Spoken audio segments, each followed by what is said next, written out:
Nianthio Média Vision, la scène qui vous ressemble et qui vous... duuli balaa nga koy mën a déglu ngay fomp say nopp quoi duuli foog ngay fomp say nopp soo ko bëggee dégg moo tax duuli man tey balaa ma koy dégg may fomp samay nopp ba pare sa nopp yi su saltee doo dégg bu baax lu gars yi di wax doo dégg ñu xiti lii leen am problème mu fomp seen nopp jàpp dunq yi di dugal rek yéen danañ koy fomp nag su ngeen ko dunqee ba pare ngeen fomp ko quoi waaw surtout ma yenn duul yi di jóge si niw si biiru met El Hadj Diouf mais El Hadj Diouf siy duul si biir bi lay jóge si biir bi lay jóge di dem si gémmiñ El Hadj Diouf siy duul du duulee xel bi de gémmiñ bi lay kii kay biir bi lay duulee biir bi moo tax pour nga mën koo dégg foog nga fomp sa nopp quoi non El Hadj Diouf kenn du moom El Hadj Diouf moo am ay El Hadj Diouf moo yor ay fen yu long ni biir bi La plus belle chose que vous verrez aujourd'hui. El Hadj Diouf ay fenam dafa gudd ni biiram bi yàlla daal di wax loolu ñoom ñoo ko interprété wul bu baax.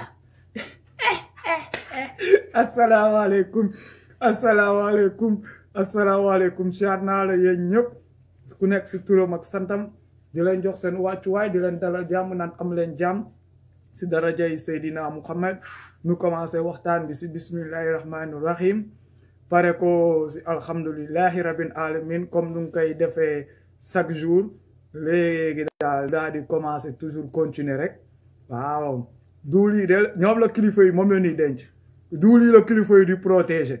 waaw man démb damaa rus laa la wax ba ma déggee yaay booy bi wax ba pare doo man sama ngeen am ko yaay booy bii ban xeetu yaay booy la ba ma déggee doo waraam yi wax ba pare ma daal di toog ma ne xoolal ma rek c'est ça duul yi nii lii la kilifa diine yi di protéger si biir dëkk bi parce que ñoo bëgg duul yooyu yem voilà léegi xam naa lii moom moo jar 50 millions ah moutarde duul yi nii ñoom ñoo jar 50 millions man démb damaa jommi maa ngi jégalu de waa Pastef maa ngi jégalu bu baax mais xale bi yëpp na leen de xaw ma lu ngeen ko kii mais yéen waa Pastef yaay booy bii ñeme na leen non kii yëpp na leen kii da leen a yëpp tutoyé na leen de xaw ma vous voyez laay wax non man démb dama je ne peux jusqu'à présent nee naa leen je suis dans le choc je suis toujours dans le choc ce choc me choque toujours oui parce que booy bi wax yu mu wax démb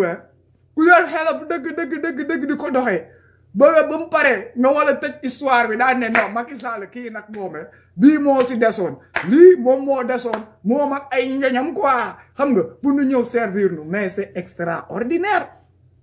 c'est que wax gi leen walu laam-laamal ak taaba ko tourné nañ jël jaxatu gi comme nu ko gars yi paa boobu waxee saraxu jaxatu bi nañ ko teg si table bi séddale ko ñu si wala jot quoi xam nga loolu moom may wax gi quoi voilà parce que démb après le discours de cette petite garce non man nee naa leen je n'arrive pas à me retenir de cette histoire man je me dis que mais attends nous sommes dans quel monde là kooku lu mu fa wax démb position bu mu yor démb mooy taxawaay bu mu taxawee démb mooy taxaw vrai Sénégal lii la ñuy xeex en fait démb lu Adji Sarr représenté si taxawaay moom mooy feebaru dëkk bi mooy gangrène dëkk bi moom nag pour nous comprendre lii mooy combat bi tant que lii jugul si dëkk bi jàpp leen ni que dëkk bi du defaru mooy nit ñu ñeme yàlla mën fen mën duul alalu àdduna jaral leen lu ne genre Adji Sarr démb yaayoo nee na daa muuru nee na yaayoo ibaadu woo kenn xamul fu mu fële muuru ba pare ñëw toog di waat si kan si ay affaire de soi-disant Baye Niass ba pare nag naan nu man fenn na tojee mooy nee na Sonko waaye baa ngi jégalu quoi mais c'est que moo ko wax Sonko si kii la ko doon laal arrière train bon pour mu clair si kii quoi tuurkaayu dugub bi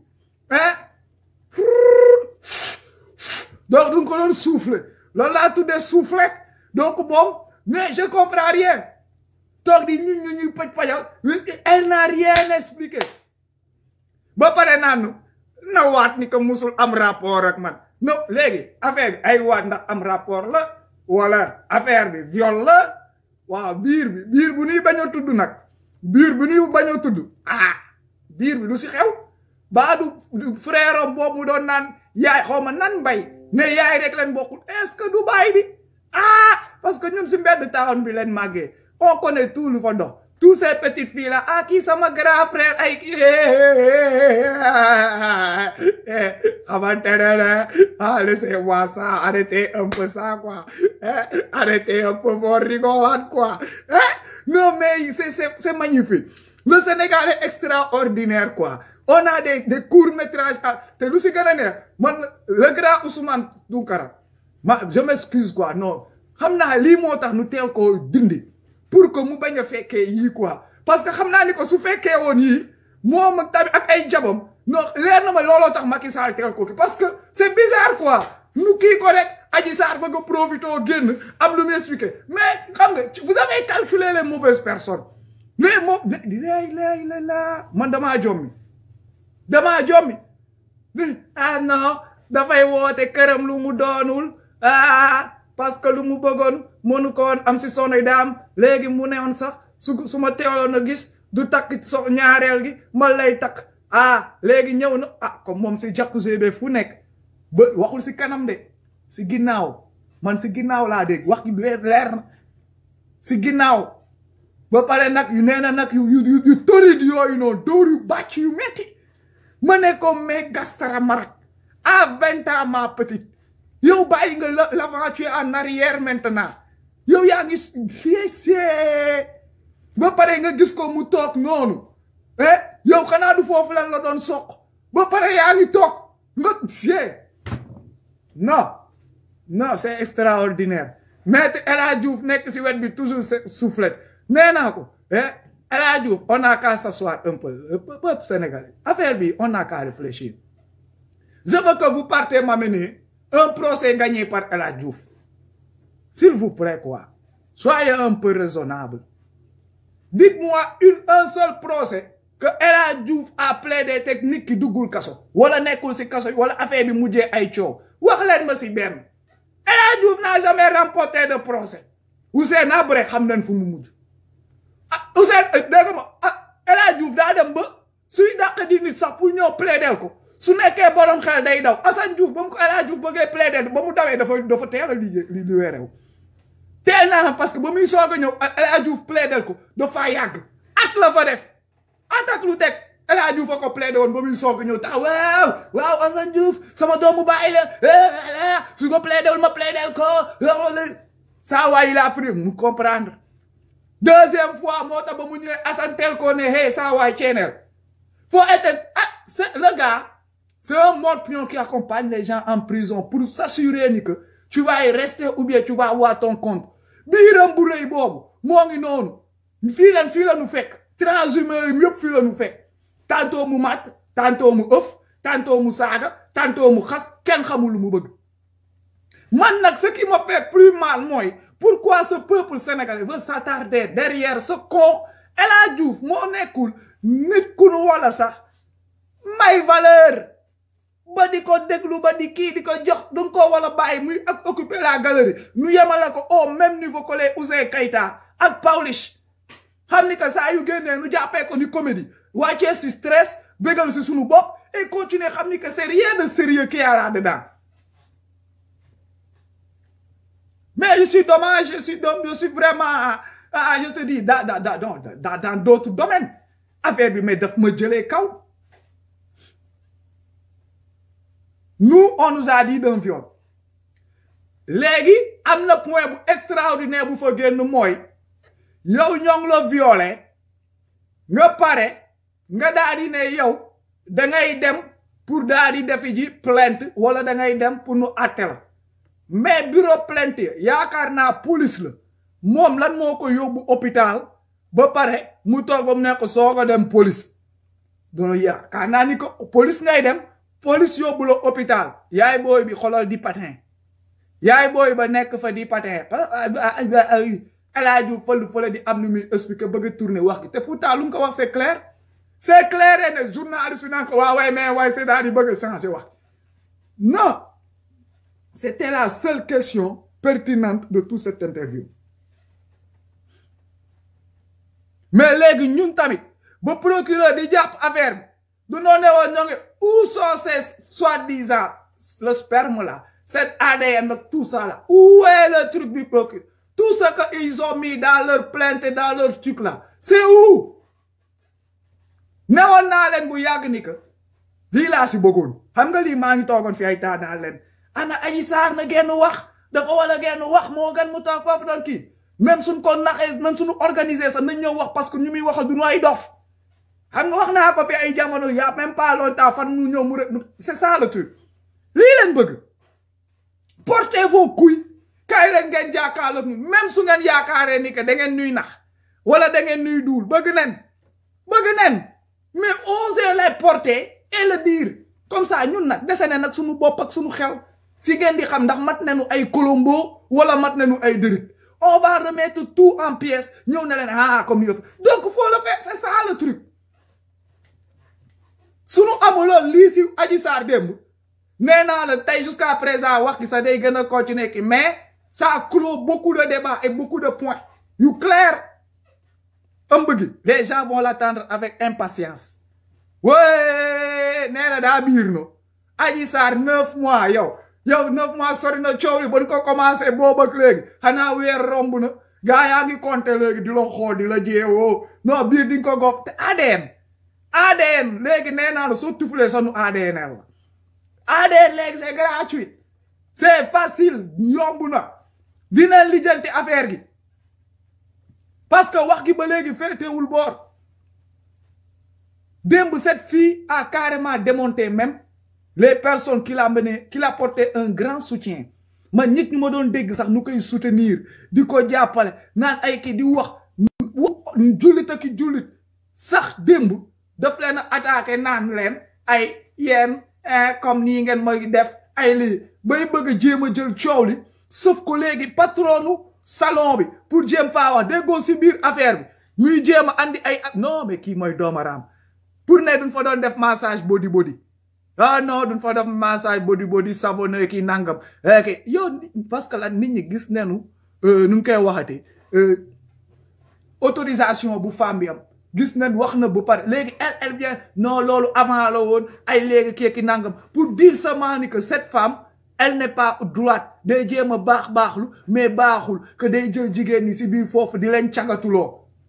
léegi moom même su dee loolu la bëggoon jéem a jël prouver à un point mu wax fa at yu ma fa def ak moom yëpp donc ba pare nu def ko marraine mu yore caabi bi donc moom moo nekkoon reine des caga moo nekkoon capitaine ba xanaa tey lay jéem a toog di am lu muy expliquer parce que si biir ay waxam sa nee na même si yaay boobu doon dem neen moom lay dénk kër gi moom rek la wóolu woon parce que moo nekkoon kuy déposé bu baax moo doon yaay kapi yaa takk brassaaru caga à 20 ans à 20 ans ngay gérer ba pare nga bëgg ne dafa bon nga yàgg fa ba lay solliciter yow sa bopp waxoonu mais ñun de ñoo ngi fi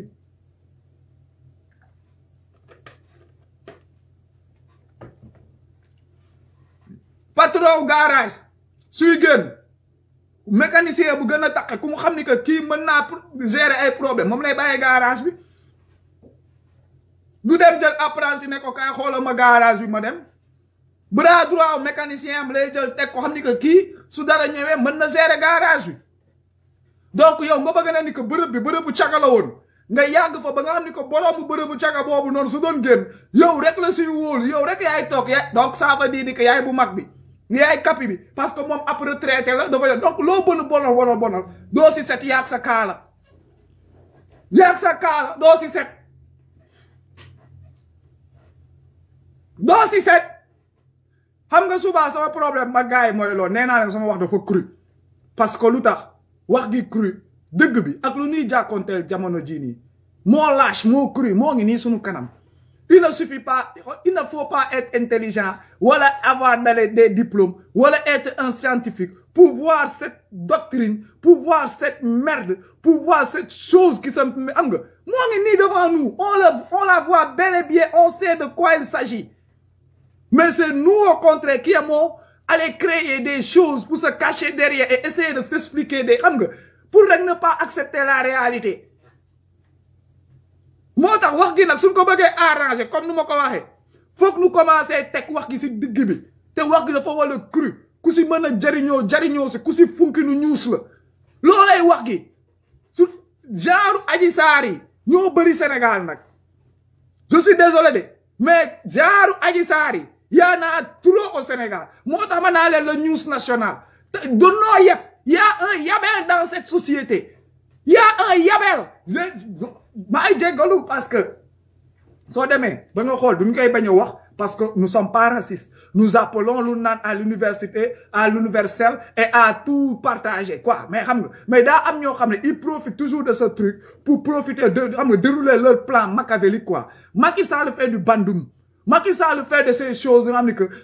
kii pël nga ci fulaani ñoom seen tukuleur ay séeréer jàmbeeg dugg na fii c'est à ça que ce gars il joue et eux en haut c'est ce qu'il joue nu bëgg ko nu bañ ko c'est à ça qu'il joue parce que tey jii nii mënunoo ñëw toog ils essaient de nous raconter d'autres choses et quand tu vois comment ce gouvernement est formé et comment tous leurs trucs sont formés tu te dis que mais attends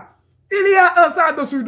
te nag pour vous dire faites très attention ne vous fiez pas au nom de famille moom mooy lan sant yi ne vous fiez pas au sant parce que jamono ji nu tollu Sénégal sant moo dëkkatul fenn man je me suis retrouvé avec ce dilemme plein fois sant moo dëkkatul fenn da ngay dégg njaay sax nga foo ne que njaayeen bi que nekkate mun naa la ay njaayeenu tukulóor la njaayeen waa sant dëkkatul fenn il faut suivre les sources suivre les ressources suivre fu mu jóge pour comprendre les choses du nuy comme la naan ay affaire ki su gars yi tourné laa ni ki et après ils jouent à leur bandum attitude du nu kookoolu Adji Sarr séeréer Macky Sall ay Marème Faye c'est la même chose soo jógee nu naan ay affaire de kii voilà léegi wax gi moom mooy ñoom ñoo war a commencer am fulla seen bopp am fulla genre Adji Sarr yi ñoo bëri si dëkk bi ñoo yàq dëkk bi te lii lépp lan moo ko gën a solidifier tamit mooy c'est dooma xaraamu kilifoo diine ñoom ñoo ko gën a tey ku si def sa musiba ñoo toog bëgg nu gëm ko mu naan barki Baye Niass ma Ibrahima Maulana ay keeki nangam what the fuck yow nit ñi toog di lijjanti problème mu nation am seeni problème nga reylu plus de 12 personnes dem làqatu toog ak sa kaalawu naa féq naanu Ibrahima Baye Niass xawma lan what the fuck yow koo yeb se fout de la gueule de qui hein il se fout de la gueule de qui dëkk bi foog nu le news national foog mu am wax nee naa duñ koy bañ gars yi di wax di kii mais tant que amul ba nu remettre les points sur les i ku nekk xam kan mooy kan mënuñoo wax ba nu déggalante dox danoo yebante soo waxee ne naa la jaamu diw buuru diw kalu diw jaar na diw ree nday dikke bàyyi duul tous amuñu benn njëriñ amuñu benn da ngay yeew naa la waaw kay mooy sa turandoo lan what the fuck turandoo yi ab du njëriñ nday amul waa nday dikke boy bi dafa réew quoi boy bi dafa arrogant boy bi soo koy déglu boy bi kii soo koy déglu day kii quoi mais yow waaw ok maa ngay tourné di xoolal dëkk bi déglul paa yooyu dégg nga déglul paa yi nga xam ne que lu lay jàngal ak lu lay wax dara am lu leer laa lay tegal toog na da leen toog foofu di topp ay paa yoo xam ne ni que du leen xamal seen bopp du la jàngal sa bopp du la xamal sa culture ak fu nga jóge paa yu fédéyaat paa yu défaillant paa yoo xam ne ni que soo leen déggee tey seen i sikkin yu gudd nuy toog di duul mais ni que ñoom musuñu woon jaar si ndaw nga dellu ndaw dem jëli ji histoire wala film seen ndaw tu vas te marrer ay buqat leen woon c'est ba ni nekk sa ndaw yore seen kattan xeexuñu dara ay pas lèche-cul ils ont léché les culs toute leur vie ñëw ba nekk ay màgget yor ay sikkin yu weex nu foo nekk weex bi weexu kilifteef la weexu yiw fekk weex bi moom mooy résidu yu taat yu nu mar yëpp gis nga jaaf yu nu mar yëpp seen sac moo takk si mooy weex bi weexu duul kese la toog fii di waa kii léegi ñun tamit nag nu ñàkk fayda ba bëgg a dee ñun ñoo leen wala déglu topp seen gannaaw waaw non xale day am cër xale day am kilifa waa kii kilifa xale bu ndaw sa mën naa doon sa kilifa bàyyi kilifa du si ay âge kilifa du si sikkin bu weex kilifa da nga koy doon kilifa da nga koy mat mais c'est pas ñëw toog rek parce que am nga si booy mu am fi ay paa yoo xam ne que seen kër yi soo fa duggee waaye moo raw nday foire lu leer laa lay tegal pas yoo xam ne que ils arrivent même pas à contrôler rien xamuñu tous pas cancre soo duggee kër gi jigéen ñëpp ay cagaleen bu góor ñi nii nekk ay doomaraam duñu fanaan xoolal jabaram sax mënulu ko dara jabaram fu mu kii foo ko ëffee muy teggi sër gi paa bi di ñoo ngi on connaît ce qu'on parle yaay comprendre am ay booy yoo xam ne ni que tey jii nii seen i waajur seen baay day wàcc liggéey sa xolal booy ñoom ñooy ñëw taxawal ba nga xam ni que da nga naan non affaire bi kilifteef du si ay non da ngay am kilifa non Nianthio Média Vision.